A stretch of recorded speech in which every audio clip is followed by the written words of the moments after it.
Добро вечер, почнуваме со уште една дебата на Канал 5. Мои вечерашни гости со кои што ќе зборувам за актуелната политичка состојба во државата се господата Братислав Димитров, колумнист и член на Граѓанското движење за одбрана на Македонија, и господинот Иван Величковски, претседател на Либералната партија. Добро вечер, господа.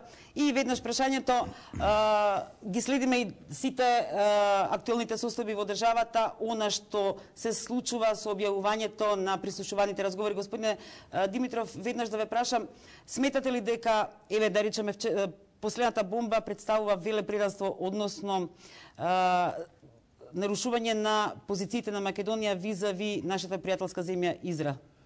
Па јас најпрво би сакал да кажам, за да дискутираме, треба да ја заслужиме оваа тема. А ние ќе заслужиме темата ако дефинираме секој што подразбира под демократија. Затоа што во нашите полемики и разговори секој го спомнува тој збор, но секој има своја идеја и визија и значење на тој збор. Значи, сметате дека е пречекорена демократијата во... Сакам да дојдам до темата. Значи, во едно нормално здраво општество, приватната собственост и приватноста се двата носечки основни столбови кој го држа демократското општество. А демократија е почитување на процедурата. Каква и да е, најлоша да е, таа мора да се почитува, а со време, нели, да се поправа, а тоа ќе го направат тие партии што добиле мнозинство на избори.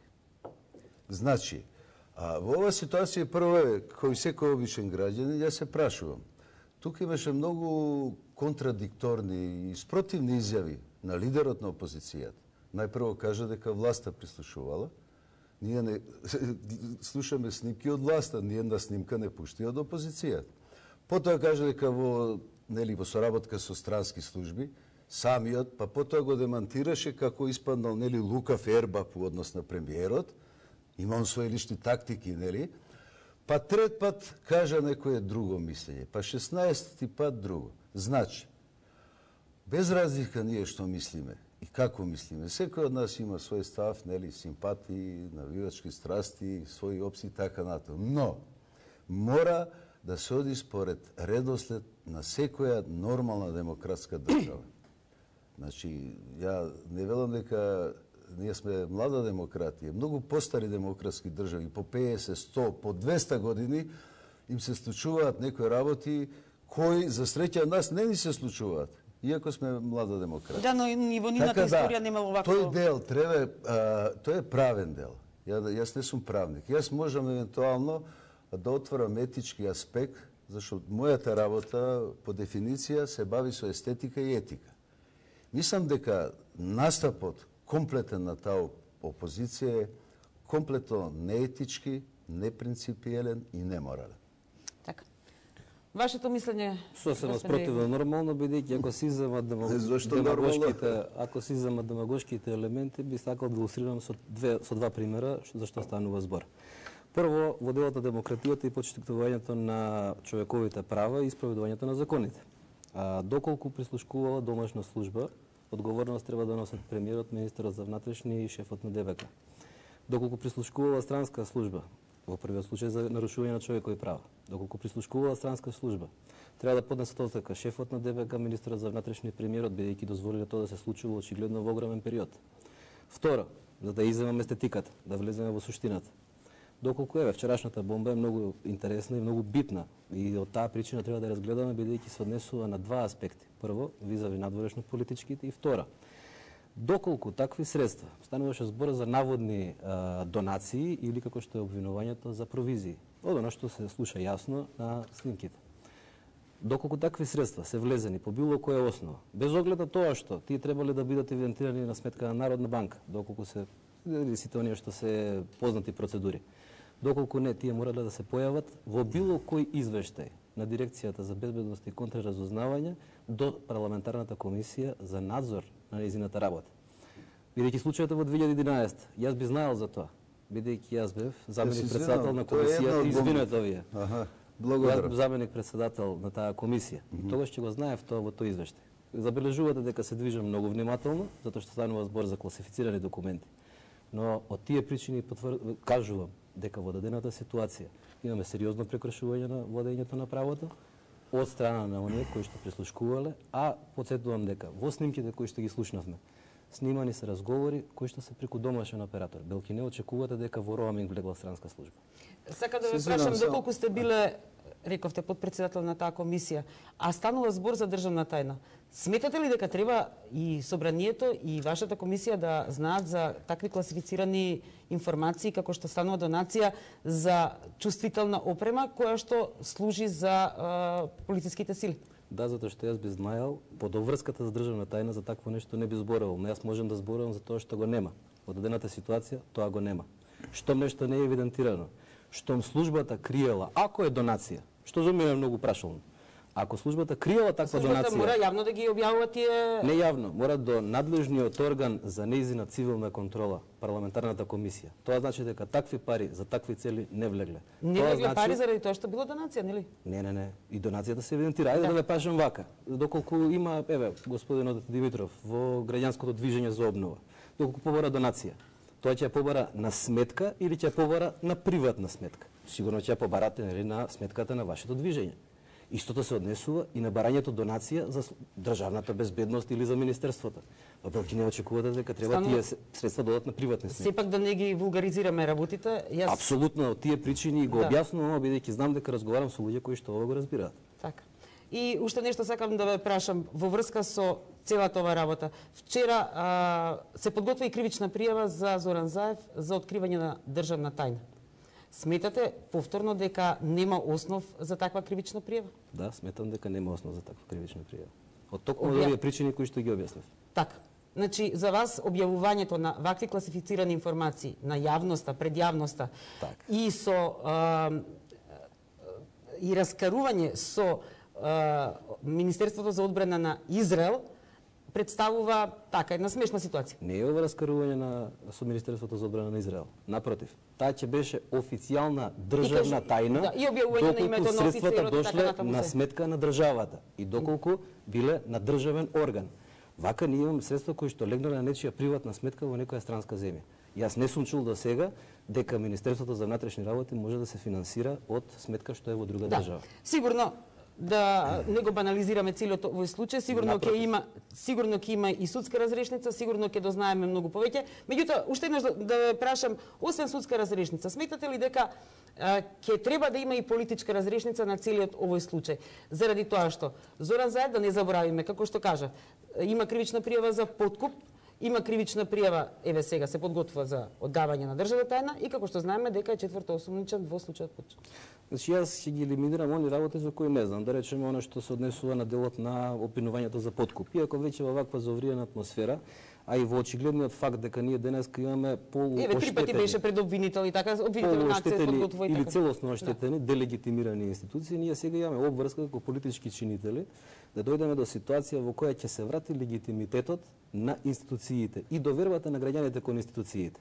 Тоа може да се направи со јасна политика. Впрочем, Либералната партија заради тоа ја предлага таа така наречена концентрациона влада. Бидејќи ова е ситуација која доколку нема и правна и политичка разрешница, ќе создава нови кризи и ќе генерира доколку не за 15 дена, за 15 месеци.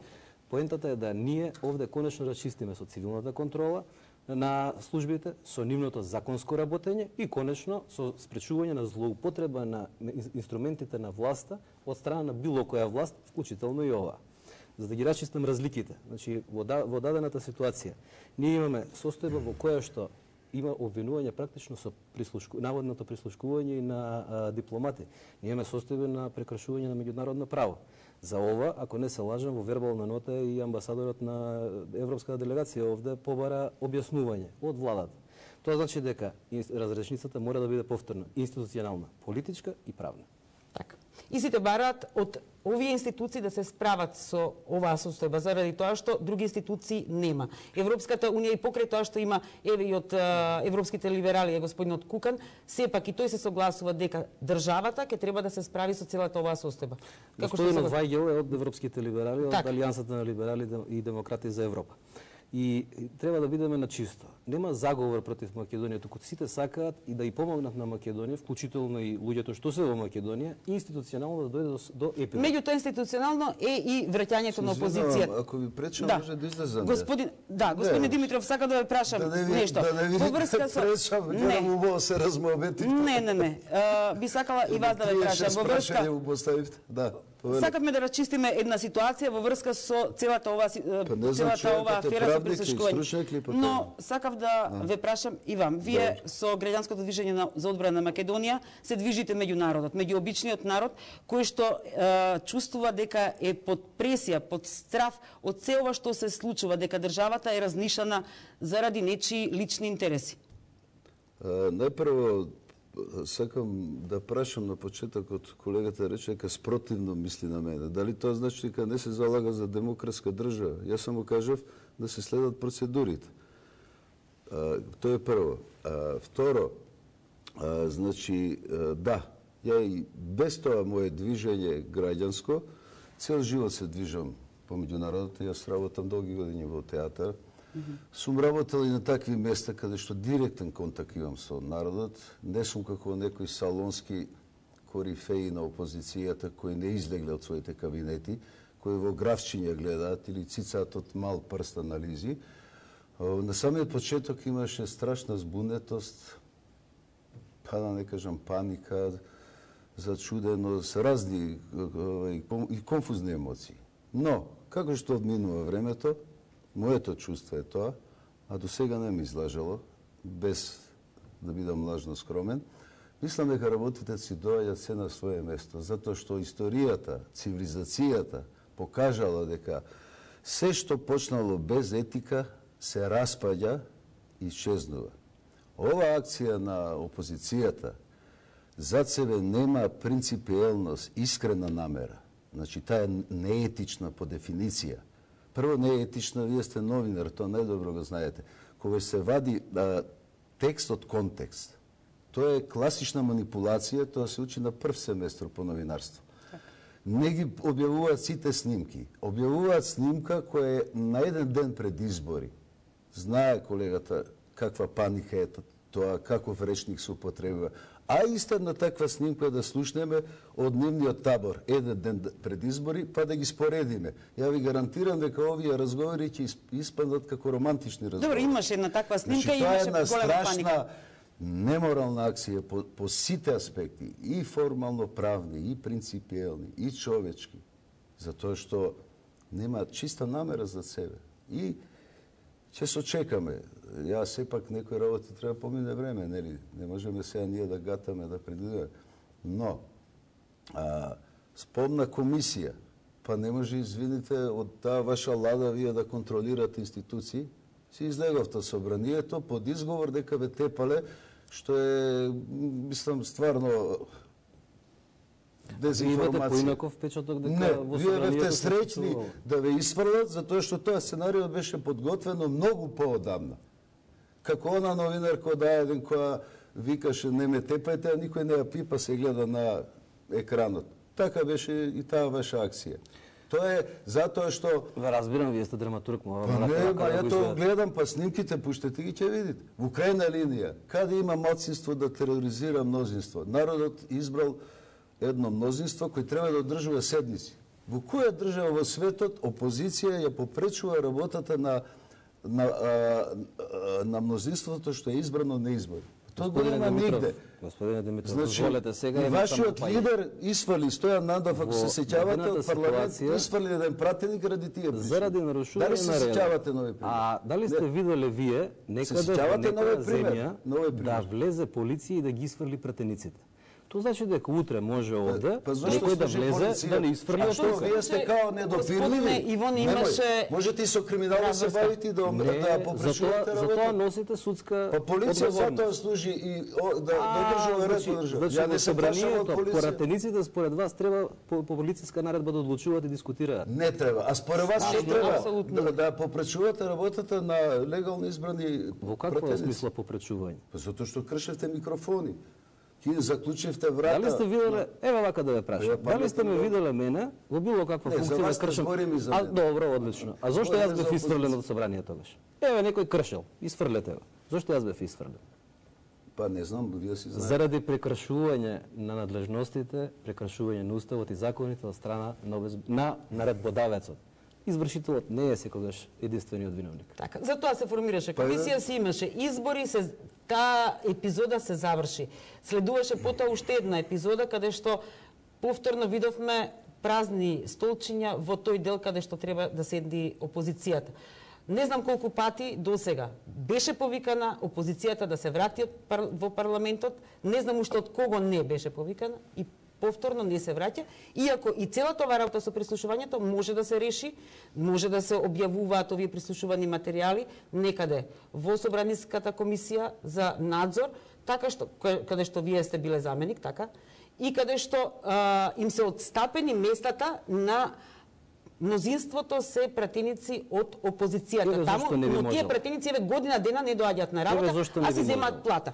Има ли таков некој случај би го Не каде во постои. светот? Не Не постои. постои. Не сте феномен во во право, светски размери. затоа што комисијата работи за затворена врата. Значи, вие немате пренос од комисијата, ниту имате снимка од комисијата. Но таа Поради комисија сега пристапот не до работи заради класифиција. тоа што опозицијата И не да сака работи да таа учествува комисија. во работата на таа комисија, односно не сака воопшто да учествува во работата на собранието. И да работи таа комисија не може ништо што се работи на нејза да изнесе надвор. Забележувате, јас не зборам за тоа што е одлучувано. Јас Како можам да се зборам за тоа што изнесуваат? не е одлучувано. Така што тој аспект на правно покривање е невозможен. Затоа имаме ваква ситуација во која се Тоа објавуваат е материјали. демократско и цивилизирано покривање. Ова некако не ми личи како на демократско покривање на ваква ситуација. Прашање на вкус, прашање на лична оценка. Јас го кажувам политичкиот став кој што го застапувам. Господин Димитров изразува личен или не знам колегијален став со некои луѓе таму, бидејќи како политиколог, поранешен пратеник, како председател на партија, јас имам обврска да зборам за она што е согласно уставот и законите. Мислите дека ова е согласно уставот и е. законите? Според кој закон е Според да се кој издаваат закон? државни тајни, А, да така. се зборува јавно, да се објавуваат прислушувани, монтирани разговори, јавно да се даваат квалификации за одредени јавни личности и вие сето тоа сметате дека е во согласно со законите, па тука пред некој ден беше господјата Каракамишева која што кажа дека се кршат и уставот и уште 6 закони. Кривично се одговара по 6 основи. Согласно И сега вие уставот- сметате дека Така. не зборам согласно, ние имаме сепак сме држава која што има свој устав како и секоја држава. И закон. И во секоја било која држава може да се случат. Добро. Дали согласно уставот и бидат законите треба да имате собрание кое што ја одразува волјата на граѓаните? Точно е така. Во Заради случајот тоа тоа го што немате. И тоа се забележува Имаме значи толкување, еве ви давам, имаме така. ситуација во која што Имавме јасно се слуша избори на каде што снимки. сите рекоа имавме избори, а не зборуваме за снимките, туку сега зборуваме за собранието кое што е конституирано и кое што постои во оваа Тоа е држава. конституирано. Јас Но од сметам друга дека- страна, ајде да ги земеме забелешките што да е и на ОПС и на сите меѓународни институции. Да се вратиме Не на се сите- многу поразлични тие забелешки, дури се помеки отколку што Околу имало за забелешки и Грција претходно. и за во други било која држави. друга Делот на држава. Грција во друга прилика. Да, во делот на да се- Албанија и така Значи, натаму. тоа е друга Значи прилика. да се вратиме на суштината. Доколку имате институции кои што се засновани на нереално одразување на волјата на гласачите, завршена е легитимноста, а со тоа и легалноста на тие институции. Затоа понудивме За решение. вас е легитимно еден пратеник да седи дома, додека тие 10.000 гласачи што го изгласале сметат на него, а тој си седи дома и се зема плата. А за вас е легитимно да Дали е пратеник тоа- поднесе оставка, дали е тоа- да дали е поднесе легитимно? оставка и да не му ја ставите на седница? Може да кажам нешто. Не мислам, Значи, Или да прекршен- верификувате мандат спротивно на волја на пратеник? Значи дојдовме од самиот почеток, имаме лош развој на настаните. И тоа е започнат практично од моментот на спроведувањето на изборите. Но политичката криза трае многу подолго. Да, но зашто изборите си траја, никој не рече ништо од опозицијата, дури кога видоа после вториот круг дека губат онака како што изгубија, рекоа да, сега се нелегитимни. Или кога ги Во 7 добија часот забелешките, кога ги добија забелешките, видете, Имаше и доколку се прв, имаше и бойкотираш- втор круг. Добра, доколку се бойкотира пред да се оди на избори. Не се согласувате дека тоа би било полошо. Туку морате да одите на избори, да ги видите нерегуларностите Па од се видов да не избирачкиот одат на список. избори, ама требаше да дојде некој од надвор, како на пример еврокомесарот за проширување, Не, да ве тогаш за да ги потсетам- натера да дојдат да излезат на локалните избори. За локалните се Така. согласувам во право сте, но за парламентарните никој не ја спореше волјата на опозицијата да излезе на избори. Напротив, да ве подсетам, јас сум единствениот пратеник, заедно со пратениците од ДП, кој гласаше против измените на изборното законодавство. Значи, ако збориме за разлики кои што постојат во опозицијата, еве јас ќе ви дадам еден друг пример, сосема страничен од овој. Имате сега референдум во општина Центар за, ако не се лажам, за фасадата на ГТЦ. Јас би рекол дека, да речеме, ние, бидејќи во 2013 одевме самостојно на отидовме малку изборите. предалеку. Извинете, само мала илустрација, ако дозволите. Ние одевме со предлог за дислокација на спомениците на площадот. Еве да размислиме и за ова прашање. Тие прашања да се уредат, да се одговорат на овој референдум. Сигурно не ви личи дека ова е нешто што е усогласено со било која друга опозицијска партија. Еве, ние имаме став и имаме своји платформи. Ние мораме да ги застапуваме нив. При тоа, значи, се држиме до она што е наша политичка понуда и она што е позитивна права во Република Македонија. Извинете што... Не, добро, како може кога е уредување на градско подрачје, високо стручна, елитна работа, како може референдум за тоа да има, за разместување?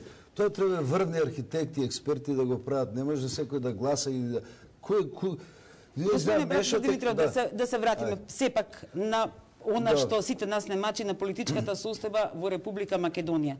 Дали сметате дека станува збор за велепредавство или станува збор за еден обид на лидерот на опозицијата да дојде на ваков начин на власт? И како би владел во иднина како иден премиер, доколку дојде на власт и ако дојде, кога дошол на ваков начин? Видете, прво, таа опозиција, така наречена, за жал немаме ние вистинска опозиција, а едно демократско општество на долги стази не може да обстане без права здрава опозиција. Прво, нивното основно начело е по секоја цена да дојдат да се вратат на власт. Значи, тоа е апсолутно антидемократски принцип. Затоа тоа друштво е толку шарено и се здружуваат луѓе кои не може да се смислат, што се мразат буквално, што немаат никакви идеолошки, не знам, концептуални разни да. Значи, тоа е страшно нешто. Тоа влегува веќе во патологија, излегува од политичкото. Еве, сега дознам дека е политиколог. Значи, ова со снимките, мене не ме чуди нивната реакција, затоа што оваа партија произлегува од партијата кој го бранеше вербалниот деликт, поради кој многу луѓе беа казнувани и одеа во затвор. Овие снимки се некоја варијанта на вербален деликт. Тие не кажуваат ништо што прават овие прислушкувани луѓе, што направат. Не зборуваат за нивните дела, значи за нив е примерно тоа што кажале. Во приватниот разговор ние многу пострашни работи кажуваме, а тоа не е никаков доказ дека ги правиме, дека ќе да... Значи, нивната матрица комунистичка доведува да веруваат дека овие снимки ќе ги врати на власт, само тоа е голема злаблуда. Еве ќе ви кажам, ќе има правна завршница. Не е лесно, ќе се мачиме уште многу, ќе се мразиме, ќе се тегавиме, ќе се нервираме. Но, ова нема да помине. Нема да помине, ќе се вратам на претходното прашање. Народот, значи, има своја колективна меморија, искуство и мудрост. Го чита тоа, гледа дека тоа е превара, дека ова што се случува сега е исто и слично сценарио од 2000 година. Скоро да нема никаква разлика. По тезите, тоа и некој, не некој, еве, Мирка Веленковска го предвиде уште од пред една година. И сите потези излегуваат на виделина. И тие тоа, не знам, мислам, не можам да ги разберам, наистина. Тоа прво нема воопшто да дојдат до вас, а ако што кажа премиерот, нека си прават сами, без ВМРО ДПМН. Ако толку сакаат и се имаат, нели, таква страст кон власта патолошка, па да видиме, па на следни избори ќе видиме. Така. И за крај само со една реченица, како може премиер кој што на ваков начин би дошол на власт и да се одржи на власт? Па, во основа, власт што прислушкува над 20.000 луѓе не смее да биде власт. Визави тоа мора да се постават сите стандарди за тоа каква ќе биде власта, како ќе се применува законот, како ќе се применуваат позитивните законски прописи и пред се, како ќе се постигне консолидација на политичката сцена, но пред се на Не, општествената на и ваков криминален економската начин, сцена во Македонија. некој да треба да дојде на власт и да стане премиер. Оценката дека начинот е криминален е дадена без било каков судски епилог. Мислам дека тоа е малку Зборуваме со преиранета врз основа од на ваша еве страна. кривични пријави и така натаму. Ама За да тоа не зборувам. забораваме Да. дека СДС па гледаме на 20 на кривични пријави во Да, има и од една и од друга страна Значи кривични сега пријави. ако ние влеземе во толкување на тоа што би значило естетски дојам, драматуршки дојам, тоа веќе ќе биде многу голема грешка. Оно што е битно е како ние ќе успееме да воспоставиме цивилна контрола врз институциите од безбедносниот сектор, како ќе дојдеме до легитимна власт која што ќе мора да го враќа легитимитетот на институциите, да се врати пред се легитимитетот на собранието Ама назад. власта Ја ќе ви кажам како. Да седите во собранието. Да, дојде Власт е легална. дојде на власт со помош на половина милион гласови. Власта е легална, но дојдена на власт очигледно по оние работи што ги милион слушат гласови се на загубени. оние работи што И ги половина слушат на милион завреки македонци се и таа. така натаму, тоа се некои избирачки Во списоци. дали постојат вреќи кои што може да соберат половина милион гласови? Сметате ли дека е тоа така? Па не Или знам, 200.000 што се слушаше, очигледно имало дека се знаело кај се вреќите. Би требало да бидат огромни вреќите. Јас, господа, многу ви Вас благодарам што некој- бете. Ви благодарам на поканата. Крајно време е некој да им соопшти дека живееме во демократско и повеќе партиско општество, а и нивниот колега Андрей Петров каже јавно дека тоа теоретски, а практично воопшто невозможно да се. Ама не, и самиот Заев кажа дека е свесен дека ќе Па изгубат. тие не се но- случува што кажуваат. Така, Тоа е јас ви благодарам трагикомедија господа што невидена. бевте вечерва дел од дебатата на Канал 5. Тоа беше дебатата на Канал 5. Почитувани се гледаме повторно во понеделник. Пријатна вечер.